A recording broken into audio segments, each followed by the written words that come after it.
30 এবং 31, ঠিক আছে? তো 30 এবং 31 তারা পারমিশন পেয়েছিলেন, তারা করেছেন।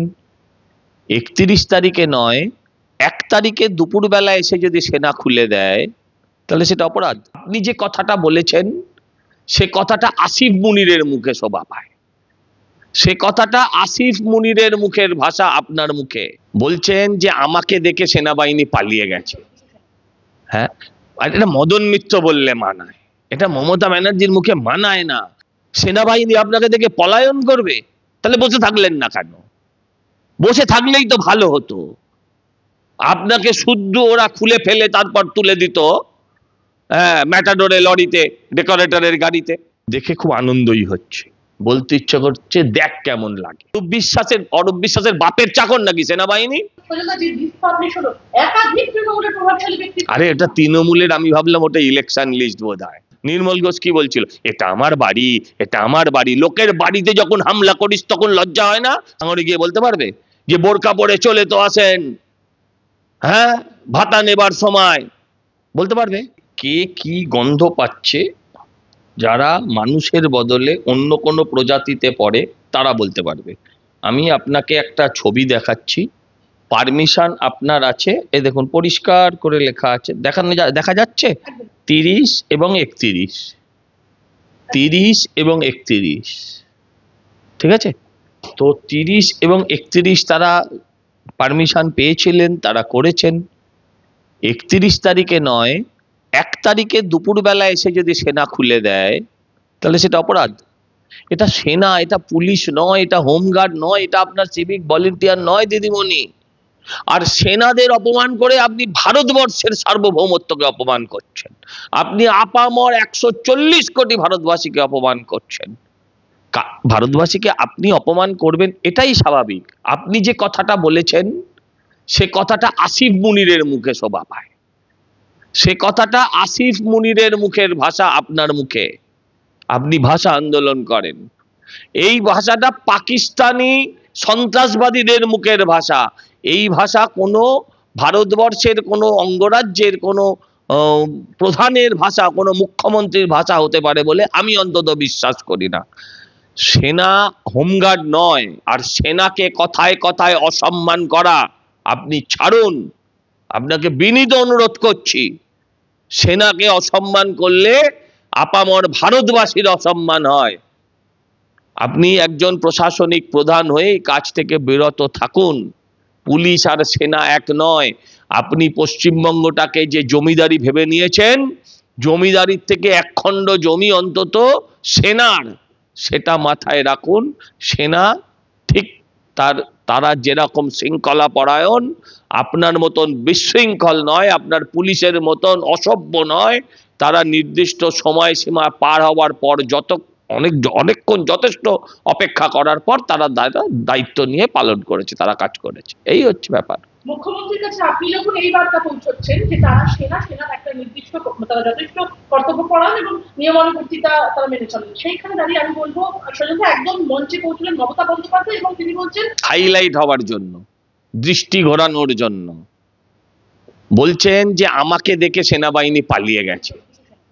হ্যাঁ, আর এটা মদন মিত্র বললে মানায়, এটা মমতা ব্যানার্জির মুখে মানায় না। এটা আসিফ মুনিরের মানায়, এটা ওই বিলাল ভুট্টো নাকি আছে, হ্যাঁ, তার মুখে মানায়। ওর কি ওই জর্দান না কি একটা আছে পাকিস্তানে, তাদের মুখে মানায়, আপনার মুখে নয়। আমি জানি ওরা আপনার খালাতো ভাই, চাচাতো ভাই, আমি জানি, সেটা আমরা জানি যে আপনার প্রাণ ওদিকে, আপনার দেহ এদিকে, সেটাও জানি। কিন্তু ওই ভাষাটা ওই দেশে মানায়, এই দেশে মানায় না, এটা আপনাকে মাথায় রাখতে হবে। সেনাবাহিনী আপনাকে দেখে পলায়ন করবে? সেনাবাহিনী আপনাকে দেখে পলায়ন করবে? তাহলে বসে থাকলেন না কেন? বসে থাকলেই তো ভালো হতো। আপনাকে শুদ্ধ ওরা খুলে ফেলে তারপর তুলে দিত ম্যাটাডোরে, লরিতে, ডেকোরেটরের গাড়িতে, ভালো হতো। আপনি বসে থাকলেন না কেন? আপনি ওখানে গেছিলেন কেন? একজন মুখ্যমন্ত্রী লজ্জা করেন আপনার? আপনি গেছিলেন নাটক করতে। কেন গেছিলেন নাটক করতে? কারণ মানুষের দৃষ্টি ঘোরাতে। মানুষের দৃষ্টি ঘোরানোর জন্য আপনারা এই নাটকটা ওখানে করতে গেছিলেন। নির্লজ্জ বেহায়া বললে বেহায়াকে লজ্জা দেওয়া হয় মুখ্যমন্ত্রী? আপনি একজন নারী, আপনি বয়সে হয়তো আমার মায়ের থেকেও বড়, কিন্তু বাংলার মানুষকে আপনি বাধ্য করছেন যাতে বাংলার মানুষ আপনার সম্বন্ধে খারাপ কথা বলে।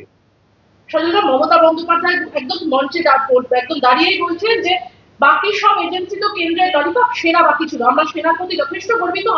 আমি চাই সেনা যেমন গিয়ে স্টেজ খুলেছে, স্টেজ ভেঙেছে, হ্যাঁ সেরম সেনা এসে এই সরকারটাকেও খুলুক, মানে রাষ্ট্রপতি শাসন হোক রাজ্যে, হ্যাঁ, এবং দেশে রাজ্যে আইন শৃঙ্খলা ফিরে আসুক, শান্তি ফিরে আসুক, নিরাপত্তা ফিরে আসুক, এইসব অসভ্যতামি বন্ধ হোক।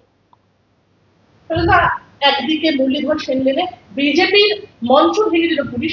আরে আমি এক মিনিট, বিজেপির মঞ্চ একটা ভাঙেনি, এই প্রতিদিন আমাদের মঞ্চ এরম ভাবে যারা ভেঙেছে, তাদের মঞ্চ যখন সেনাবাহিনী নির্দিষ্ট সময়সীমার পরে ভাঙছে, তখন দেখে খুব আনন্দই হচ্ছে, বলতে ইচ্ছা করছে দেখ কেমন লাগে, দেখ কেমন লাগে। প্রতিদিন একটা বিরোধীরা আমরা একটা হাইকোর্টের অর্ডার ছাড়া বসতে পারিনি, সেনা তো আপনার নির্দেশ ফেরত পাঠায়নি। যদি বিজেপির দালালি করত, সেনাকে এইভাবে দাগিয়ে দেওয়া এটা জঘন্যতম অপরাধ, যদি তাও করত তাহলে আপনি করতে পারতেন না। আপনি যতদিন চেয়েছিলেন ততদিন পেয়েছেন, অতিরিক্ত সময় আপনি পাবেন কেন, আশা করেন কেন? আপনার সেনা কি আপনার হোমগার্ড? বারবার যে কথা বলতে ইচ্ছা করে। অরূপ বিশ্বাসের বাপের চাকর নাকি সেনাবাহিনী? অরূপ বিশ্বাসকে বলতে যাবে? কে অরূপ বিশ্বাস? অরূপ বিশ্বাসকে বলবে গিয়ে সেনাবাহিনী? বলছেন 20,000 টাকাও জমা করেছে তৃণমূল, কোনো প্রোগ্রাম ছিল না অন্যদের, তাই মঞ্চ করা হয়েছে। 20,000 টাকা জমা করেছে যেদিনের জন্য, সেদিনের জন্য তারা পেয়ে গেছে, সেদিন তারা ব্যবহার করেছে। আর অন্য প্রোগ্রাম থাকলে না থাকলে কি যায় আসে? কারণে অকারণে, হ্যাঁ, আমাদের একটা প্রোগ্রাম করতে দেওয়া হয়। শুভেন্দুবাবু সেদিন শোনাচ্ছিলেন ওনার 98 না 95তম কোর্টের পারমিশনে সভা হয়ে গেছে। আমি অনুরোধ করবো যেন আগামী দিন সেনাবাহিনী এই ধরনের বড় বড় দলকে আর কোন রকম সভা করার সুযোগ না দেয়। মমতা বন্দ্যোপাধ্যায় বলছেন যে কেন্দ্রের সরকার প্রতিবাদের মঞ্চ সরিয়ে দিতে চাইছে, এটা বিজেপি পার্টি করেছে, সেনাবাহিনী নিরপেক্ষতা। অসভ্যতা আমি মুখ্যমন্ত্রীকে করতে বারণ করুন। অসভ্য অসভ্য অসভ্য, আমার যে কোনো প্রশ্নে, আপনার যে কোনো প্রশ্নে যে কোনো একটা করে অসভ্য আপনি বসিয়ে নিন। 3বার বলে দিয়েছি, আপনি একটা করে বসিয়ে নিন। এক কথা কি উত্তর দেবো বারবার? মমতা বন্দ্যোপাধ্যায় বলছেন সেনাকে ব্যবহার করে সংবিধান। সেনাকে কেউ ব্যবহার করেনি, সেনা তার কাজ করেছে, সেনা তার কাজ করেছে। পুলিশকে উনি যেভাবে ব্যবহার করেন, সেনাকে সেটাই ভেবেছিলেন। দাদা, শনিবার এসএসসির তরফে এসএসসির ওয়েবসাইটে যে অযোগ্যদের অনেক অনেক বড় ইস্যু এটা। মমতা ব্যানার্জির ড্রামাটাকে দেখানো বন্ধ করুন। মমতা ব্যানার্জির ড্রামা টিভিতে দেখানো বন্ধ হোক। অনেক বড় ইস্যু ধামাচাপা দেওয়ার জন্য আজ সকাল থেকে যে শিক্ষকরা আন্দোলনের রাস্তায় নামবে, তাদেরকে কোথাও মেট্রো সিনেমা থেকে, কোথাও বাড়ির গেট থেকে তাদের গ্রেপ্তার করছে পুলিশ। অসভ্য বর্বরের দল। আজকে নাকি হ্যাপি পুলিশ ডে, আজকে হচ্ছে হ্যাপি পুলিশ ডে। তাই পুলিশ মন্ত্রীকে হ্যাপি করার জন্য, পুলিশ কমিশনারকে, ডিজিকে হ্যাপি করার জন্য কলকাতা পুলিশ সকাল থেকে বিরোধীদের ধরপাকড়ে, বলা ভুল হয়ে গেল, যারা প্রকৃত শিক্ষক তাদের ধরপাকড়ে নেমে পড়েছে। একেবারে একদম আমরা দেখলাম সোজা যে লিস্ট পাবলিশ হলো, একাধিক তৃণমূলের প্রভাবশালী ব্যক্তি। আরে এটা তৃণমূলের, আমি ভাবলাম ওটা ইলেকশন লিস্ট বোধহয়। ওটা শিক্ষকদের লিস্ট বুঝতে সময় লেগেছে আমার। নির্মল ঘোষের বৌমা যেরকম রয়েছেন, আমি এই নির্মল ঘোষের বৌমা, আপনি ভাবুন তো নির্মল ঘোষের আর কি খাবে? এত ডাইজেশন করতে গিয়ে এত হজম শক্তি কি করে হয় এদের? ভাই ছিল পুরসভার চেয়ারম্যান, এখন ওরই বাড়ির কেউ হবে কি ওই হবে?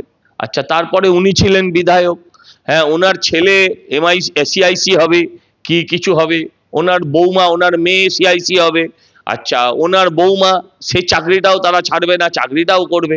মানে জনগণের জন্য কিছু তো ছাড় বাবা, পেন্সিল চারা, জনগণের হাতে কিছু তো ছাড়। অভয় আন্দোলনের বিরুদ্ধে ন্যায্য পোস্টমর্টেমের দাবি করে আর্জি করে আন্দোলন করছেন, এই নির্মল ঘোষের ভূমিকা সেদিনও ছিল কদর্যময়, রাজ্যবাসী বলছিল। চিরদিনই উনি কদর্যময়। উনি সাংবাদিক দেখলেই গালে হাত দিয়ে কথা বলেন। কালকেও সাংবাদিকরা এই কথাই বলেছেন, যদিও তারা ওনার মেয়ের থেকেও ছোট।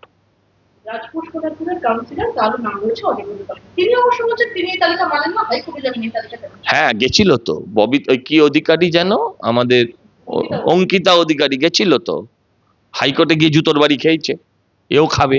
এখন এসবগুলো হচ্ছে টেম্পোরারি ফেস সেভিং।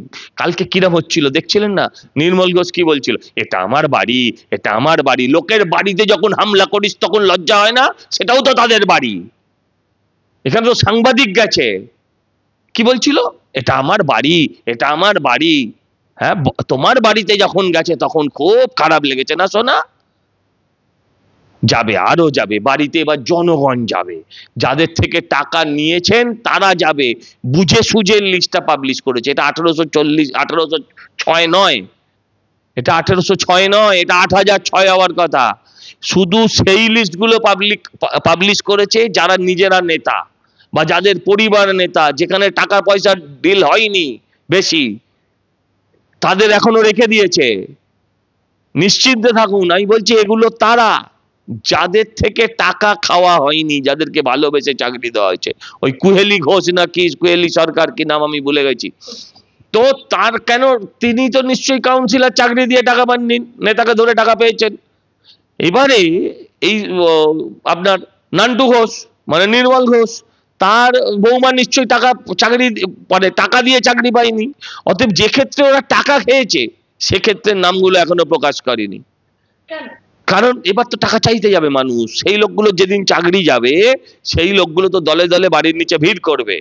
আজকে আপনি দেখছেন ওই জীবন কৃষ্ণকে কত টাকা ফেরত দেওয়ার হিসেব পাওয়া যাচ্ছে। আরে এমএলএ হয়ে টাকা ফেরত দেয়, তাও অ্যাকাউন্ট থেকে।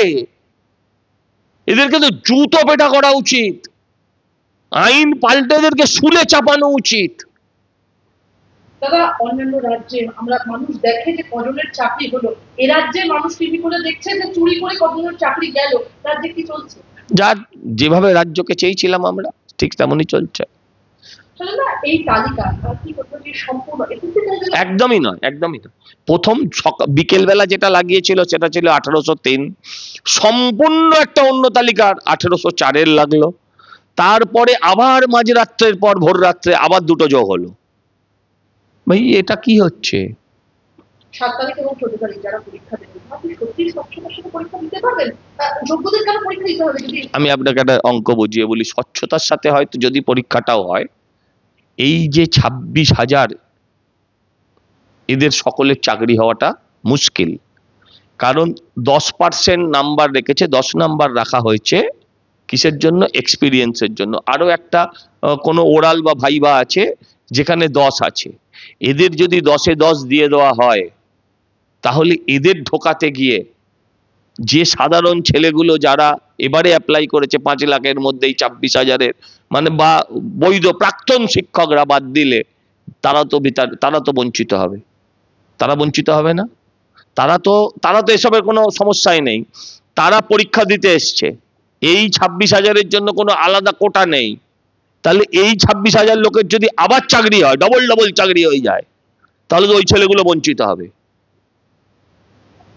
আর এই শিক্ষকদেরও, হ্যাঁ, এখন যারা এই চর্চাটার মধ্যে নেই, তারা একটা পার্টিকুলার সাবজেক্টের চর্চায় ঢুকে গেছে, তাদের পক্ষে এখন পাস করাটা যে কত সহজ হবে কি কঠিন হবে সেটাও আমার জানা নেই। আমার শেষ প্রশ্ন আপনার কাছে, কাঠের মালা পরে ভাই সব তো চলে আসেন ভাতা নিতে, তখন কি হয়? লজ্জা পাওয়া উচিত। মতুয়াদের অপমান করলেন, নমশূদ্রদের অপমান করলেন, শিডিউল কাস্টদের অপমান করলেন, সমগ্র বাঙালি জাতকে অপমান করলেন। কোথায় বাংলা, বাঙালি অস্মিতা? কাঠের মালা বলেছে না, বোরখা হলে বলতে পারতো? বোরখা হলে, আচ্ছা ও বলতে পারবে এরম ভাবে, ঠিক এইভাবে আইএসএফ যেখান থেকে জিতেছে সেখানে গিয়ে ভাঙড়ে গিয়ে বলতে পারবে যে বোরখা পরে চলে তো আসেন, হ্যাঁ, ভাতা নেবার সময়? বলতে পারবে? বলতে পারবে? আমি সারা রাজ্যের বাইরে যেতে বলছি না, আমি বলছি ভাঙড়ে গিয়ে আইএসএফ এর জায়গায় গিয়ে বলুক। আমি বলছি ছেড়ে দিন, যেখানে মুর্শিদাবাদ থেকে বাইরন জিতেছিল সেইখানটায় গিয়ে বলুক। ছেড়ে দিন, মালদায় গিয়ে বলুক যে চলে তো আসেন বোরখা পরে। হ্যাঁ, আমরা আসলে সাপকেও পুজো করি, আমরা সাপকেও মারতে গেলে 10 বার ভাবি, তাই আমাদের সাথে বোধহয় এই কাজগুলো অতি সহজেই করা যায়।